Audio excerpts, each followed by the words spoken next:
할렐루야. 7월 28일 목요일 아침입니다. 7월이 마무리되어 가고 있습니다. 바라기는 하나님의 은혜 가운데 7월이 잘 마무리되어지고 또 새롭게 시작되는 8월도 하나님의 은혜 가운데 시작될 수 있기를 바랍니다. 우리 하루하루가 이렇게 하나님의 은혜에 목말라하며 그렇게 하나님의 은혜를 사모하고 또 하나님께 주시는 그 은혜에 감격하며 살아가는 하루가 될 수 있기를 소망해 봅니다. 오늘 말씀과 동행하는 하루는 누가복음 10장의 말씀입니다. 그 중에 누가복음 10장 1절부터 12절까지의 말씀을 주로 살펴보면서 함께 말씀을 나누어 보려고 합니다. 오늘 누가복음 10장은 예수님께서 부르심을 따라 자신을 따르던 사람들 중에 70명의 사람들을 둘씩 짝을 지어서 직접 본인이 지나가실 곳에 미리 보내시는 일들로 시작됩니다. 1절과 2절입니다. 그 후에 주께서 따로 70인을 세우사 친히 가시려는 각 동네와 각 지역으로 둘씩 앞서 보내시며 이르시되 추수할 것은 많되 일꾼은 적으니 그러므로 추수하는 주인에게 청하여 추수할 일꾼들을 보내주소서 하라. 예수님의 사역은 점진적 확장성을 가지고 있습니다. 마치 누룩을 넣은 반죽이 부풀려지듯이 말입니다. 누가복음 9장을 앞서 보면 예수님께서는 12제자들에게 능력과 권위를 주시고 그들을 보내셨습니다. 그리고 오늘 본문에는 70명의 사람들을 세우셔서 그들을 훈련하고 사역의 자리로 보내십니다. 처음에 혼자 하나님의 나라의 사역을 하셨던 예수님께서는 점점 다른 이들에게 자신의 권위와 능력을, 사역을 또 이양하고 계십니다. 이는 떠날 날이 가까워짐을 알고 계셨기 때문입니다. 여러분, 예수님이라는 리더는 표대를 향하여 먼저 달려가면서 제자를 따라오게도 하셨지만 제자들에게 권위와 능력을 주시고 그들을 보내면서 든든한 배경이 되어주실 때도 있습니다. 우리의 현재 살아가는 삶의 자리에서 맡겨진 소명을 잘 감당하는 일은 중요합니다. 그런데 더하여 우리의 다음 세대와 함께 사람을 세우는 사명 또한 중요합니다. 예수님은 부활하시고 또 승천하신 뒤에 예수님의 제자들을 세우셨고 그들을 통해서 초대 교회를 일구어내고 나아가 세계로 당신의 복음을 퍼져나가게 하십니다. 사람을 심고 사람을 세우는 사역은 더디고 힘들지만 그럼에도 불구하고 예수님께서 혼자 걸어가신 것이 아니라 함께 걸어가시며 자신의 사람을 심고 세우신 것처럼 우리도 우리가 있는 자리에서 혼자가 아닌 함께 걸어갈 동역자들을 세워나가는 노력이 필요합니다. 그리고 저와 여러분이 언젠가 떠나가야 할 그 순간 그리고 그때에 그 자리를 기쁜 마음으로 떠나갈 수 있도록 그 노력은 여전히 우리 가운데 있어야 할 것입니다. 이제 예수님께서는 70명의 사람들을 파송하시면서 자세히 어떻게 사역해야 할지 알려주십니다. 3절부터 9절까지의 말씀입니다. 갈지어다 내가 너희를 보냄이 어린 양을 이리 가운데 보낸 것 같도다. 전대나 배낭이나 신발을 가지지 말며 길에서 아무에게도 문안하지 말며 어느 집에 들어가든지 먼저 말하되 이 집이 평안할지어다 하라. 만일 평안을 받을 사람이 거기 있으면 너희의 평안이 그에게 머물 것이요 그렇지 않으면 너희에게로 돌아오리라. 그 집에 유하며 주는 것을 먹고 마시라. 일꾼이 그 삭슬 받는 것이 마땅하니라. 이 집에서 저 집으로 옮기지 말라. 어느 동네에 들어가든지 너희를 영접하거든 너희 앞에 차려놓은 것을 먹고 거기 있는 병자들을 고치고 또 말하기를 하나님의 나라가 너희에게 가까이 왔다 하라. 먼저 예수님께서는 70명의 사람들에게 돈주머니와 식량 가방, 신발을 가지지 말라고 말씀하십니다. 여러분, 만약 우리가 여행할 때에 캐리어와 우리의 짐을 통째로 잃어버린다면 우리의 마음이 어떻겠습니까? 아마도 막막함과 절박함이 절로 생겨날 것입니다. 그렇다면 예수님은 왜 이렇게 명령하실까요? 바로 예수님은 제자들에게 믿음의 훈련을 요구하고 계시기 때문입니다. 우리의 인생이 때론 경제적 파산을 당하기도 하고 또 건강이 바닥을 치기도 하고 또 자녀들의 문제로 어려움을 겪기도 하며 사랑하는 사람에게 상처를 입거나 배신을 당하는 일이 발생합니다. 이렇게 인생의 막다른 골목에 몰려 사방에 막혔을 때 하나님께서 우리에게 원하시는 것은 눈을 들어 하늘을 바라보는 것입니다.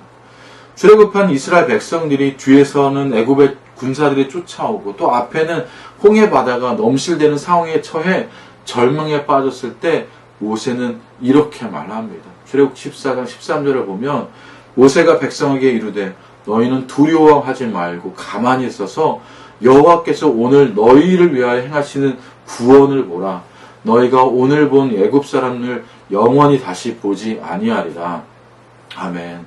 우리가 가진 힘을 쥐어짜내보고 모든 수단과 방법을 동원해보지만 해결되지 않는 인생의 문제를 만날 때 우리는 가만히 고개를 들어 하늘을 보며 기도하고 하나님의 일하심을 기다려야 합니다. 그때 눈에 보이지도 않고 쉽게 느낄 수는 없어도 여전히 일하시는 하나님을 만나고 승리를 경험하게 될 것입니다. 지금 내 삶에 내 힘으로 풀리지 않고 알 수도 없는 막다른 골목에 내몰렸다고 느껴지신다면 우리가 함께 눈을 들어 하늘을 위를 바라볼 수 있기를 바랍니다. 그때에 전능하신 하나님께서 지금 여기 나와 함께하고 계심을 믿음으로 신뢰할 때 하나님의 일하심을 기대하며 나아갈 때 그때 하나님께서 일하십니다. 하나님은 결코 우리를 포기하지 않기 때문입니다.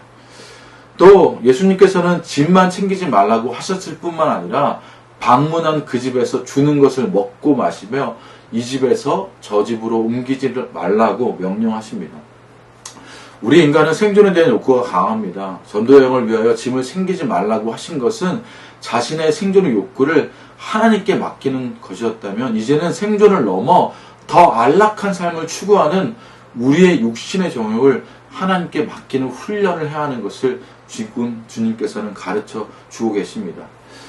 우리가 먹고 살기 힘들 때 우리의 사람들의 소망은 때를 거르지 않는 것이었습니다. 그리고 또 하얀 쌀밥에 고기 반찬을 먹는 것입니다. 그러나 지금 우리가 살고 있는 이 시대는 그때보다 더한 육신의 정욕에 끌려다니게 됩니다.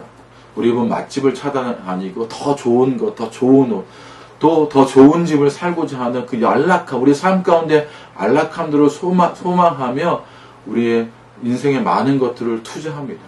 물론 좋은 집에 살고 맛있는 음식을 먹고 좋은 물건을 사용하는 것은 죄가 아닙니다. 하나님께서 우리에게 주신 것을 감사함으로 누릴 수 있습니다. 그러나 이 자족을 넘어 우리의 삶이 탐욕으로 나아간다면 우리는 하나님이 아닌 육신의 정욕에 매인 사람이 되고 마는 것입니다. 그래서 예수님께서는 방문한 그 집에서 맛있는 음식을 대접할 수도 있고 좋은 방을 제공할 수도 있고 또한 반대로 형편없는 음식을 줄 수도 있고 헛간 같은 방을 내줄 수도 있겠지만 환경에 매여 더 좋은 집, 좋은 음식을 대접하는 가정으로 옮겨 다니지 말고 하나님 나라의 복음을 전하는 사명에 집중할 것을 요청하고 계신 것입니다. 오늘 우리 말씀이 우리에게 주시는 이 말씀이 우리에게 던지는 도전은 내가 지금 추구하는 것이 세상의 성공이냐 하나님께서 주신 사명이냐는 질문입니다. 편안하고 안락한 자리를 누릴 수 있는 세상의 성공은 고난과 어려움을 겪을 수 있는 사명의 자리 두 가지를 놓고 고민할 때 우리의 내면의 유혹은 너무 커서 부올의 아들 발람처럼 주님께 받은 사명은 아예 보이지도 않게 만들 수 있습니다. 그래서 우리는 우리의 무지와 무능으로는 그 유혹을 이겨낼 수가 없습니다. 그러나 나귀를 통해서 발람의 영혼을 깨우셨던 하나님께서는 오늘 우리의 영혼을 말씀으로 깨우시고 다시금 우리가 사명의 자리로 나아갈 수 있도록 붙잡아 주시기에 우리는 다시금 소명의 자리로 나아가야 합니다. 말씀의 자리로 나아가야 합니다.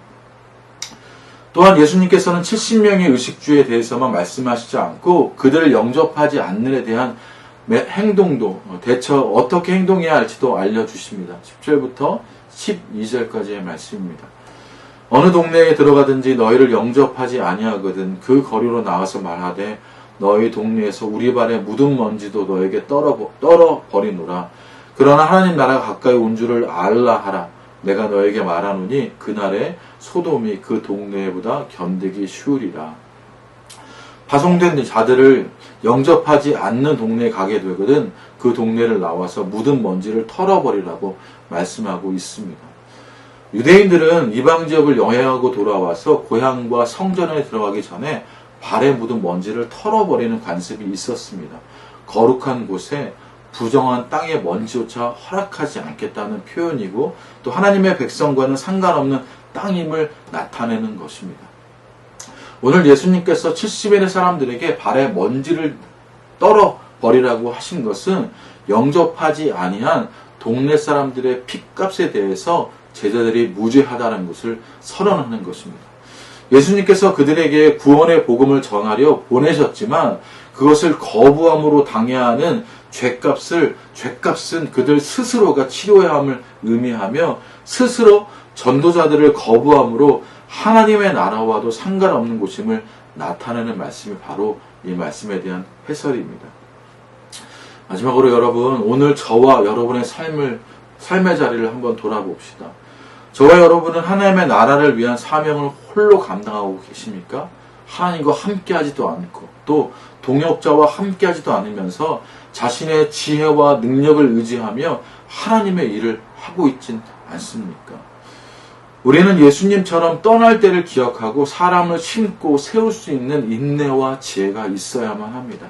나를 의지하지 않고 하나님과 하나님께서 허락하신 믿음의 동역자들을 의지하며 소명의 삶을 사시기를 바랍니다. 그리고 사방이 막혀 의지할 곳이 없는 고난의 바닥에 내려가 있으시다면 이제 눈을 들어 하늘을 바라보며 우리와 함께 하시는, 우리와 함께 여전히 일하시는 하나님 앞에 우리의 신뢰가 온전히 고정되기를 소망합니다. 마지막으로 우리의 삶의 자리에 주신 것을 감사히 누리는 자족의 은혜를 여러분 누리고 계십니까? 사명이 아닌 성공의 자리를 우리가 기웃거리고 있다면 다시 돌이켜 성령께서 우리의 탐욕을 제하여 주셔서 우리가 순전한 마음으로 회복되기를 소망합니다. 이 시간 우리 그렇게 기도하며 나아갑시다. 주님, 우리가 사람을 심고 세우는 사람들이 될 수 있기를 원합니다. 우리가 훗날 떠날 때를 기억하며 우리가 우리의 다음 세대들을 날마다 심고 세울 수 있도록 주님 도와주십시오. 그리고 우리가 여전히 고난 가운데 있다면 그 고난에서 우리 시선을 거두고 하나님을 바라보는 우리 삶 가운데 여전히 일하시고 우리를 포기하지 않는 하나님을 바라볼 수 있게 해달라고 그렇게 기도했으면 좋겠습니다. 마지막으로 우리가 성공의 자리를 기웃거리는 것이 아니라 우리가 받은 소명을 기억하며 날마다 순전함과 거룩함으로 살아가는 백성이 되려고 기도했으면 좋겠습니다. 또 하나의 기도를 부탁드립니다. 여러분 7월 31일부터 8월 1일까지 성경학교가 준비되고 있습니다. 우리의 다음 세대들이 심겨져야 합니다. 그들이 복음 안에서 자라나야 합니다. 그래서 우리가 떠날 때 우리 다음 세대들을 바라보며 하나님의 나라가 더 흥왕하여지는 것을 우리가 함께 지켜볼 수 있게 될 것입니다. 우리가 그 일들을 위해서 함께 기도하며 나아갑시다.